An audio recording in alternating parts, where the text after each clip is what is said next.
Olá, no ar o programa Rio a Cidade. Hoje vamos conversar sobre orientação vocacional e profissional. Nesta edição você vai conhecer diversos instrumentos que auxiliam o estudante no momento decisivo de escolher a sua profissão. Por que os jovens têm tanta dificuldade em optar por uma carreira?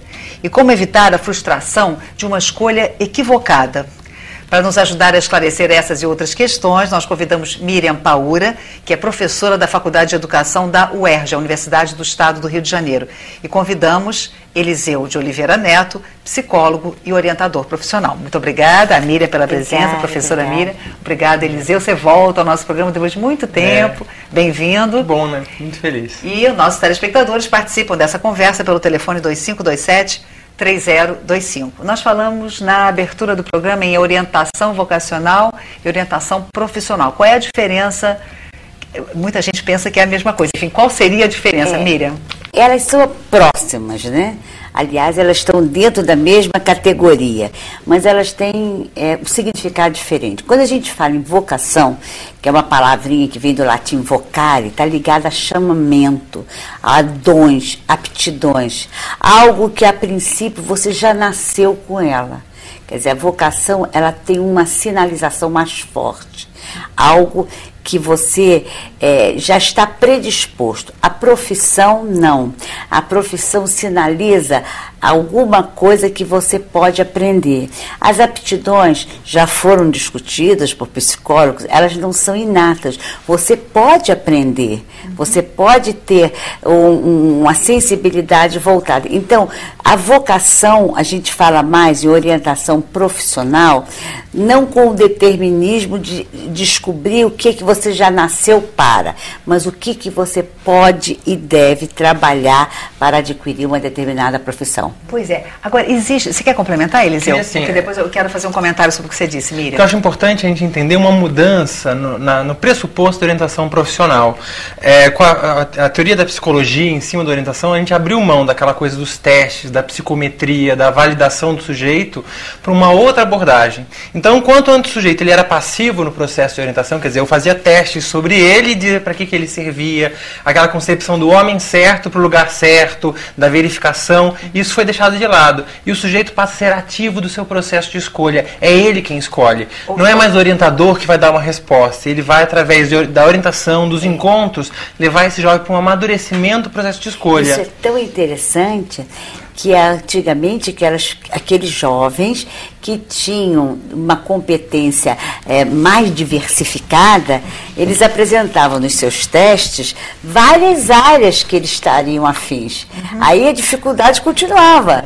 E eu tanto posso dar para esta área como para outra, quer dizer, como então será feita essa orientação? Na medida hoje que ele é o ator, o principal protagonista da sua história, a coisa fica mais diferente. Então, para a gente entender como é que acontece isso, que ficou claro para a gente, professora, a diferença entre orientação vocacional e profissional, ficou claro o que é vocação, ficou claro também uma coisa que você disse que eu acho que é bem interessante, porque todo mundo pensa que as aptidões são inatas, você ou nasceu com dom para aquilo ou não tem mais jeito. E, no entanto, você diz uma coisa que é muito importante para quem deseja fazer algo para o qual pensa que não tem o pendor, que é a possibilidade de aprender, né? Isso tudo é bárbaro. Agora, a dúvida que a gente tem é sobre como isso tudo que vocês falaram é colocado, digamos, na mesa para que a escolha profissional se dê, né? Como é que são essas conversas? Ou seja, deixa eu traduzir assim na seguinte pergunta: quais são os elementos e os aspectos que entram em jogo para se optar por uma profissão? Olha, o Bohuslavski, que é um grande autor em orientação profissional, ele traz assim, primeiro duas grandes etapas, a identidade vocacional e a identidade ocupacional. O ocupacional é aquilo do concreto, quer dizer, como faz, aonde trabalha essa profissão. É importante entender que a profissão para o jovem, ela nunca é um abstrato, ela não é o médico, o engenheiro, mas é o médico a maneira de quem, a maneira das minhas referências infantis, de um médico que me atendeu, de como meu pai trabalha, quer dizer, é sempre um concreto dessa profissão. E a gente tem que entender isso, quer dizer, quando o garoto chega no consultório em dúvida de várias coisas, ele está te trazendo como é que ele pensa que é, quais são essas identificações, os vínculos profissionais que ele tem, de acordo com a história dele. Certo. E isso tem que ser trabalhado. Já a identidade vocacional é o para quê. Para que eu quero fazer essa profissão? O que eu busco com ela? Que satisfações eu quero? Uma satisfação interna. Se é sucesso, dinheiro, satisfação, o que eu estou buscando nessa profissão? Esses dois fatores têm que ser colocados na mesa. E aí a gente tem as etapas do processo. Começa primeiro com a grande parte de autoconhecimento, quer dizer, eu não busco mais aquilo que eu sou bom, que eu faço bem, mas assim aquilo que eu gosto de fazer, e eu tenho que me conhecer para poder fazer isso. Um binômio ou até um trinômio, aquilo que eu gosto de fazer, aquilo que eu sei fazer e aquilo que eu preciso fazer. Existe essa possibilidade de juntar tudo isso? Antigamente havia uma tríade responsável por uma escolha profissional, que era aptidão, interesse e personalidade. Aptidão, tudo aquilo que eu tenho jeito para fazer. Interesse, tudo aquilo que eu gosto de fazer. E a personalidade, a adequação da sua possibilidade, né? As pessoas, por exemplo, que gostam de falar em público, gostam de contato, imagina ficar confinados num laboratório fazendo pesquisa, não ia dar certo, como ao contrário. O que a gente tem que trabalhar, além do que Eliseu falou muito bem, eu acho, para mim, são 3 coisas muito importantes. A primeira é que esse jovem entenda que mundo é esse que a gente está vivendo. Não há como achar que determinadas profissões, determinado casuísmo vai ser repetido. Não vai mesmo. Até aquelas profissões que eu digo assim, de família, o avô já era advogado, o pai já era advogado e é uma continuidade. Isso hoje também não é tanto assim, não.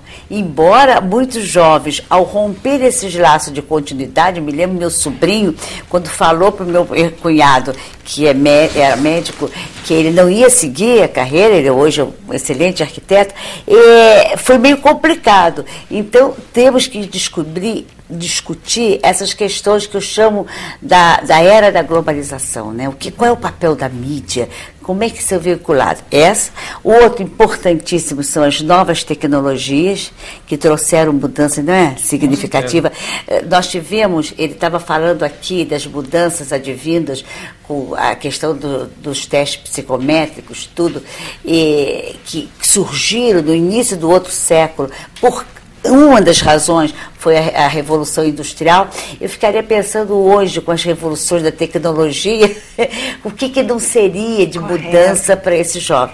E o terceiro ponto que a gente tem que discutir é que hoje se convencionou chamar, que nós temos numa sociedade que se denominou chamar de pós-moderna, né? Quer dizer, o que é isso? O que ela se representa? Ela tem a cientificidade da época moderna? Ela tem o vínculo da Idade Média, da religião? O que caracteriza? Isso, aparentemente, nada tem com a profissão, mas tem muito com a profissão. Correto. Então, antes da gente continuar, Eliseu, a gente vai para a nossa matéria para ilustrar como muitos jovens enfrentam dificuldades na hora de escolher a sua profissão. E algumas iniciativas acabam ajudando os adolescentes a conhecerem melhor a realidade de diferentes carreiras. De forma lúdica, eles entram em contato com problemas a serem enfrentados no dia a dia profissional. Veja agora em nossa reportagem. Médico, engenheiro, psicólogo, jornalista ou skatista? O que é que eu quero ser na minha vida? Uma das opções para ajudar a tomar essa difícil decisão é o Profissio Game, um jogo divertido que pode surpreender até mesmo quem já tem certeza da profissão que quer seguir. Nas cartas amarelas temos profissões universitárias e profissões técnicas. As cartas azuis vão colocar vocês na posição dos profissionais, em situações que nem sempre são agradáveis. E vocês vão ter que tomar uma decisão, tá? Eles estão